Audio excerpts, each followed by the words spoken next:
नमस्कार, मैं हूं अशोक सिंघल और आज हम बात करेंगे बीजेपी की तेज तर्रार नेता उमा भारती की। उमा भारती के बारे में आपने बहुत से किस्से कहानियां सुनी भी होंगी और पढ़ी भी होंगी, लेकिन मैं आज आपको ऐसी बातें बताऊंगा, ऐसे किस्से सुनाऊंगा जो शायद आपने ना तो पहले पढ़े हों न ही सुने हों।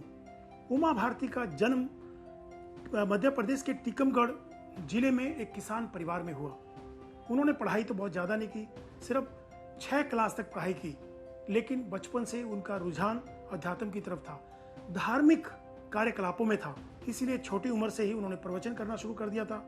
वो प्रवचन सिर्फ देश में ही नहीं करती थी, बल्कि विदेशों में जाकर भी प्रवचन किया करती थी और काफ़ी कंट्रीज में उन्होंने प्रवचन किया।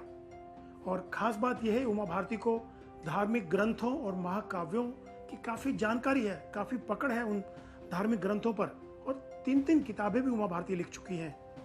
और उनका शुरू से लगाव जो है सिंधिया परिवार के साथ रहा, खासतौर से विजया राजमाता सिंधिया के साथ उनकी काफ़ी नज़दीकी थी और विजया राजमाता सिंधिया ही उनको राजनीति में लेके आई। लेकिन हम राजनीति की बात करें उससे पहले उमा भारती के जो शौक़ है, जो उनके व्यक्तिगत रुचियां हैं, उनके बारे में बात करते हैं। और ख़ासतौर से मुझे भी उमा भारती के साथ कई बार मिलने का मौका मिला, उनका इंटरव्यू करने का मौका मिला, और इस दौरान उनकी काफ़ी रुचि क्या रही। उनकी रुचि खासतौर से फिल्मों में बहुत है। वो जब केंद्रीय मंत्री भी रही वाजपेयी गवर्नमेंट में, मोदी गवर्नमेंट में, सिनेमा हॉल में जाकर के फिल्में देखा करती थी। फिल्में देखना उनको काफ़ी अच्छा लगता है, और घर में भी जब उनके पास समय होता तो टीवी पे भी फिल्में देखा करती थी। पुराने गाने सुनती हैं, संगीत में काफ़ी रुचि रही है। उमा भारती जब समय मिलता है तो बैडमिंटन भी खेलती हैं। तैराकी का भी शौक़ है, तैराकी बाकायदा उन्होंने सीखी हुई है दिल्ली में। इसके अलावा उमा भारती ड्राइविंग भी करती रही हैं और उनको अपना समय हिमालय में बिताना अच्छा लगता है। गंगा के किनारे वो जाना पसंद करती है, ऋषिकेश, हरिद्वार। जब भी उनके पास समय होता था, जब भी उनका मन करता था, तो वो हिमालय की तरफ निकल पड़ती थी, गंगा के किनारे चली जाती थी। गंगा बचाओ आंदोलन भी उन्होंने चलाया था। राम सेतु प्रोजेक्ट के खिलाफ भी उन्होंने भूख हड़ताल की थी, राम सेतु को बचाने को लेकर के। उमा भारती के बारे में अगर कहा जाए तो वो मंदिर आंदोलन के साथ भी काफ़ी जुड़ी रही, अहम भूमिका थी मंदिर आंदोलन में। आडवाणी, मुरली मनोहर जोशी और अशोक सिंघल के साथ उस वक्त आंदोलन में बढ़ चढ़ करके हिस्सा लिया था, और मुकदमा भी झेला उन्होंने काफ़ी समय तक राम मंदिर को लेकर के, आंदोलन को लेकर के। उमा भारती खाने में वैसे तो बहुत साधारण खाना खाती हैं, लेकिन ढोकला उनका फेवरेट है। ढोकला काफ़ी खाना पसंद करती हैं, साउथ इंडियन खाना काफ़ी पसंद करती हैं। उमा भारती सुबह उठ करके योगा, एक्सरसाइज करती हैं और उसके बाद नहा धो करके पूजा पाठ करती हैं उमा भारती। और उमा भारती अलग अलग पदों पर रही बीजेपी में। 1984 में वो बीजेपी में शामिल हुई और उन्होंने पहला चुनाव लड़ा, लेकिन वो चुनाव हार गई थी। उसके बाद 1989 में लोकसभा का चुनाव लड़ा, खजुराहो से जीत गई। उसके बाद 1991 में, 1996 में, 1998 में लगातार वो सांसद रही खजुराहो से। लेकिन 1999 में वो भोपाल चली गई थी और भोपाल से चुनाव लड़ा लोकसभा का। फिर वो वाजपेयी गवर्नमेंट में मंत्री भी बनी, स्पोर्ट्स और टूरिज्म मंत्री रही। लेकिन उससे पहले 1993 में वो युवा मोर्चा की अध्यक्ष भी रही।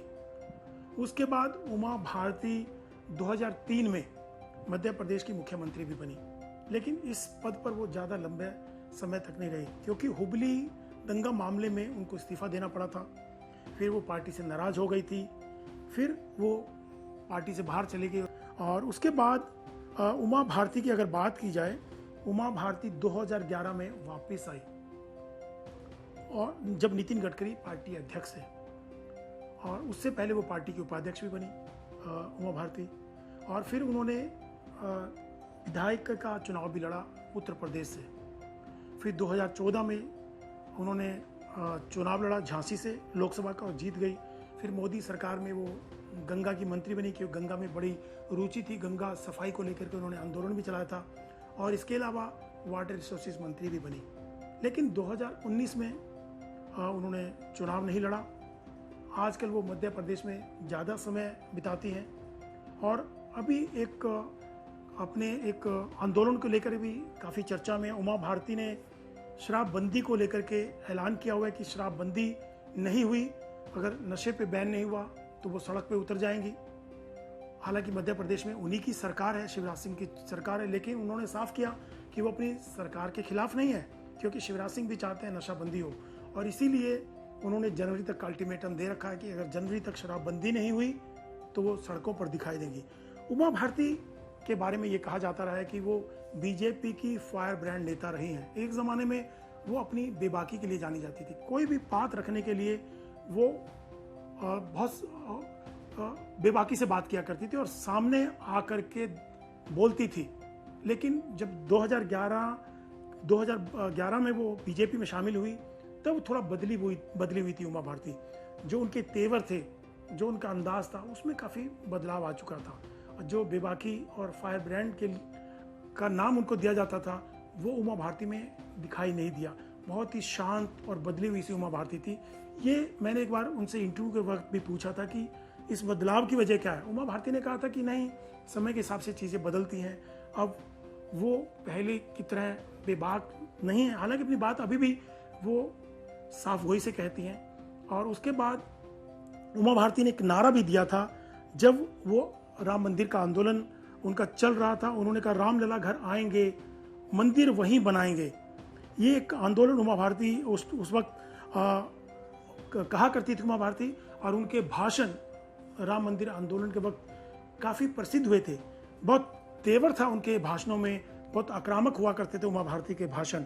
और शुरू से ही उनकी रुचि धार्मिक क्रियाकलापों में रही। जैसे मैंने बताया कि वो प्रवचन किया करती थी, और उमा भारती ने अपने घर में भी एक छोटा सा मंदिर बना रखा है। जहाँ भी वो रहती हैं एक मंदिर बना के रहती हैं, और समय मिलते ही वहाँ पूजा पाठ भी करती हैं। आज के लिए बस इतना ही। अगली बार फिर नई किस्से कहानियों के साथ आपके बीच आऊँगा। धन्यवाद।